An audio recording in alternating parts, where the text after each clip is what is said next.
Dawn crept over the high plains like a shy apology, brushing pale gold across the world as if trying not to disturb what little peace the night had left behind. A thin wind dragged the scent of pine and cold stream water, threading it through the dust-blown trail where a young woman staggered alone. Her name was Elsie Ward, though the West had never bothered to learn it. Sometimes this land swallowed folks whole before they ever got a chance to speak their names aloud. She clutched a worn satchel to her chest, breath hitching in shallow, hurting pulls. Fever shimmered across her vision, turning the road into a wavering ribbon of light. She whispered to no one, "I ain't staying here. I'm too sick to cook." It was the last thing she'd told Tobias Reddick, owner of the traveling cook wagon, just before he fired her in front of 20 men. But the words tasted different now, softer, weaker, as her knees buckled and the world leaned sideways. She managed one more step before collapsing near a narrow creek that sang to itself among the stones.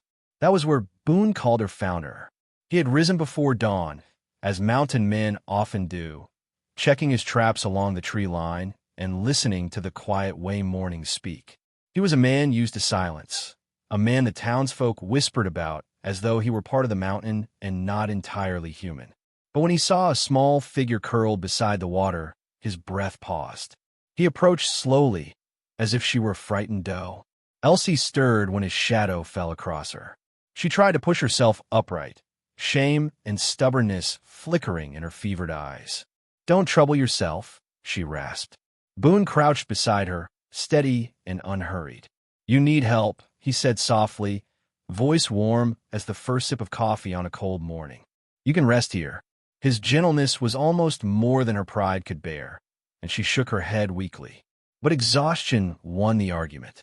When Boone lifted her, she didn't protest again, only let her head fall against his shoulder as he carried her the short distance to his cabin.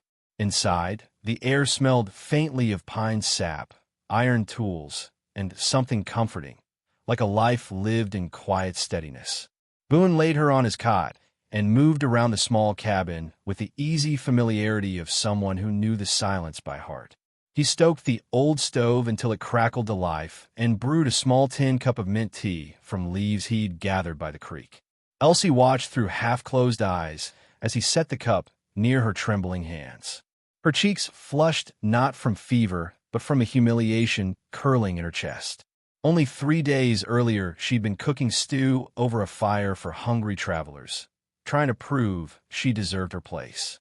But the coughing had worsened, the whirl had tilted, and then Tobias had shouted she was dead weight. Boone didn't ask questions. He didn't demand explanations. He simply kept his distance, yet stayed close enough to ensure she didn't collapse again. Every movement of his, adjusting her blanket, placing wood on the fire, setting cool water beside her bed, was a quiet act of respect, not obligation. It was the first grace she'd been offered in a long time. By the next afternoon, Elsie could sit upright. She wrapped the blanket around herself and studied the cabin with clearer eyes. The room was simple but tidy, an old table worn smooth at the edges, shelves neatly stacked with jars of dried herbs. A rocking chair Boone had repaired more than once. A window let in a slice of pale light that made dust motes dance like drifting spirits. A soft knock sounded on the doorframe. Sheriff Amos Keene stood outside, arms crossed, eyes suspicious. "Heard you got company, Boone." Boone stepped between the sheriff and Elsie without even thinking. "Found her sick by the creek. She's restin', is all." Keene's eyes narrowed. "Maybelle says Boone Calder's harboring a girl too pretty for her own good." Elsie flinched at the sting of those words. They were meant to shame, and they succeeded. But Boone only sighed, long and patient. "Maybelle's got more mouth than sense," he replied. "Ain't none of her concern." The sheriff glanced at Elsie, then nodded slowly. "Just making sure everything's proper." He left, dust rising behind his horse. Elsie swallowed thickly. "I can go," she murmured, voice small. "If folks'll talk. Don't want to bring trouble." Boone looked at her with calm, steady eyes. "Folks talk when their lives ain't full enough. Let him." He draped a warm wool scarf around her shoulders, an act so gentle she couldn't speak for a moment. That evening, as rain drummed on the cabin roof, Elsie found herself telling Boone pieces of the truth she'd locked away. She sat at the table while Boone mended a broken chair leg, his hands steady as stone. "I was working the cook wagon," she began softly. "Did well enough till the fever hit. Couldn't stand upright. Tobias fired me in front of everyone, said I was useless." Her voice cracked on the last word. "I didn't mean to be trouble." Boone kept working, but his voice dipped lower, worn by memory. "My sister took sick years ago. Folks didn't help us none. She didn't make it." Elsie's breath hitched. His quiet grief filled the room heavier than any storm. He wasn't a man who spoke much, and she understood then why he'd carried her without hesitation. Sometimes the wounds of the past made a person open their door before their heart could argue. Days eased by like slow, healing breaths. Elsie grew stronger, step by careful step. She began walking to the creek each morning, cooling her hands in the water, listening to the wind comb through the pines. Boone didn't hover. He simply existed nearby, a presence as calming as a steady fire. One afternoon, he showed her how to grind herbs with a stone bowl, explaining which ones soothed the cough, which eased fever. He said it without any expectation, simply sharing knowledge the way a mountain shares shade. Elsie's dignity began to return in fragile sparks. She could feel it, like a bird testing its wings after too long in the dark. Yet each spark frightened her. She was terrified Boone might expect repayment. Labor, cooking, something to prove her worth. Boone seemed to sense the fear curling beneath her ribs. While splitting wood outside the cabin, he paused, leaned his axe against a stump, and said quietly, "You don't owe me labor for breathing, Elsie." Her breath trembled. She turned away so he wouldn't see the tears gathering. No one had ever given her permission to simply exist without earning it. That night, the sky blushed violet behind the mountains as the sun dipped low. Elsie stood on the porch, hand resting lightly on the railing, breathing steady for the first time in weeks. The world felt wider, gentler, but shadows still trailed her, whispers of town gossip, memories of Tobias, and a past that never quite stayed buried. She knew peace never lasted long in the West. For now, though, she let herself rest in the quiet glow of the cabin window, Boone's figure moving slowly inside, firelight warm at his back, and wondered if the mountains might be trying to teach her something she'd forgotten long ago. That a person could still belong somewhere, even if the world hadn't been kind to them. Tobias Reddick returned to town 2 mornings later, and the dust seemed to rise meaner under his boots than under any other man's. Folks said he'd ridden hard through the night, anger bubbling through him like spoiled stew. He tethered his horse outside the general store and started talking before his boots hit the ground, telling anyone who'd listened that Elsie Ward had run off with his supplies, shamed his business, broken her contract. By noon, the gossip had become a wildfire. Maybelle Hargrove retold the story with extra seasoning, whispering that Elsie was hiding out with Boone Calder, the mountain man who ain't never had decent company. Sheriff Amos Keene didn't put much weight on talk, but Tobias shoved a stack of stained papers at him and demanded his worker back. When Keene rode up to Boone's cabin that afternoon, Elsie felt her stomach twist tight. She listened from behind the wooden door as the sheriff cleared his throat and said, "Boone, Tobias claims the girl ran off mid-contract. He's a skin she be returned to finish what she owes." Boone stood still, shoulders broad, and rooted like he grew from the earth. "She ain't property," he said quietly. Elsie felt those words settle deep in her bones, gentle as a blanket, firm as truth. But she also knew trouble rarely stopped once stirred. Tobias would be back. He'd bring more papers, more threats, more humiliation. She couldn't bear the thought of Boone tangled in her shame. That night, she couldn't sleep. The fever was gone, but a different ache filled her, the ache of being a burden. She thought of all the places that had spit her out, kitchen camps, wagon crews, towns that didn't care to know her name.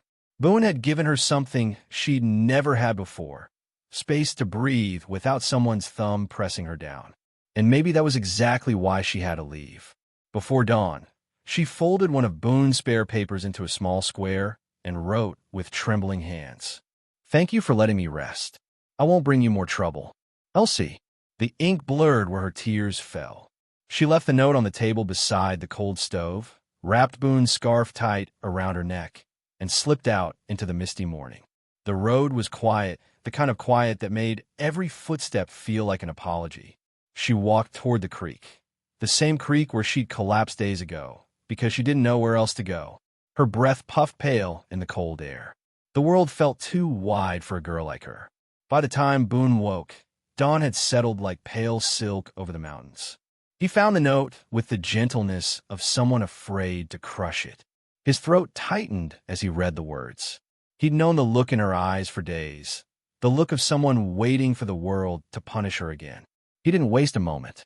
He saddled his horse and followed the track she'd left in the damp earth. Elsie sat by the creek, hugging her knees, staring at the ripples that moved like the pulse of something ancient. She didn't hear Boone approach until his boots were beside her. "I ain't good at chasing folks," he said softly, breath clouding in the morning chill. She jerked her head up, eyes wide with shame and sorrow. "I can't stay, Boone. Tobias'll twist things. Folks'll think." "What folks think don't matter," Boone replied, lowering himself to sit beside her. He let the silence stretch, slow and steady, like he knew the quiet could heal more than words. "If you're leaving, it ought to be for dreams you want, not fear." Her throat tightened. "I'm just trouble waiting to happen." Boone picked up a smooth stone and rolled it between his calloused fingers. "Some folks," he said gently, "are worth the trouble." The space between them softened, warmed, though no fire burned. Elsie wiped her cheeks with her sleeve, trying to steady her breath. She wasn't used to being worth anything to anyone. The idea scared her more than leaving ever could. The moment didn't get the chance to settle. The sound of hooves cracked the morning apart. Tobias Reddick rode down the trail with two townsmen behind him, face red as a rusted kettle. "There she is," he barked. "Girl, you're coming back with me. Sheriff's looking at the papers. You owe me weeks of cooking." Boone stood slowly, placing himself between Elsie and Tobias without raising a hand. He didn't need to. His presence was enough to make most men pause. "Paper's fake," Boone said calmly. "Sheriff knows it." Tobias spat. "You think your word means more than mine? That girl's lazy, sick, worthless to anyone but me. She belongs where I put her." Elsie flinched. Those were the same words Tobias had thrown at her the day he fired her. The same words that had carved themselves deep beneath her ribs. Boone's jaw tightened. "She don't belong to you." By then, townsfolk had gathered. Maybelle, the sheriff, a few curious bystanders. The gossip wind had blown strong, and no one wanted to miss the storm breaking. Tobias dismounted and grabbed Elsie by the arm, jerking her forward. "You're coming now. Don't make this ugly." Before Boone moved, before anyone breathed, Elsie found her voice rising, not loud, but clear, ringing as if the mountains echoed it back. "I ain't staying where I ain't wanted," she said, steady despite her trembling. "Not sick, not well, not ever again." Tobias froze. The crowd hushed. Even the wind paused. Sheriff Keene rode up just in time to hear it. He swung down from his horse and plucked the documents from Tobias's hands. "You've been lying, Tobias. Papers are forged." He tore them clean down the middle. "You'll pay a fine and be escorted back to your wagon." Tobias sputtered, red-faced, but the sheriff's stare silenced him quick. The two townsmen backing Tobias stepped away, muttering they wanted no part in this. Boone offered Elsie his arm, not in ownership, not in victory, but in quiet solidarity. She hesitated only a heartbeat before placing her hand in the crook of his elbow. The moment felt like stepping inside warm light after years of cold. The crowd slowly dispersed, buzzing with new whispers, the kind that sounded more like admiration than cruelty. Maybelle even tipped her hat, though she'd deny it later. By the time Boone and Elsie returned to the cabin, the sun was sliding behind the western peaks, painting the sky in mauves and golds. Elsie helped Boone shell beans at the table, their hands brushing occasionally, each touch sparking a small, tender warmth. She cleared her throat softly. "Boone, if it's all right, I'd like to stay a while.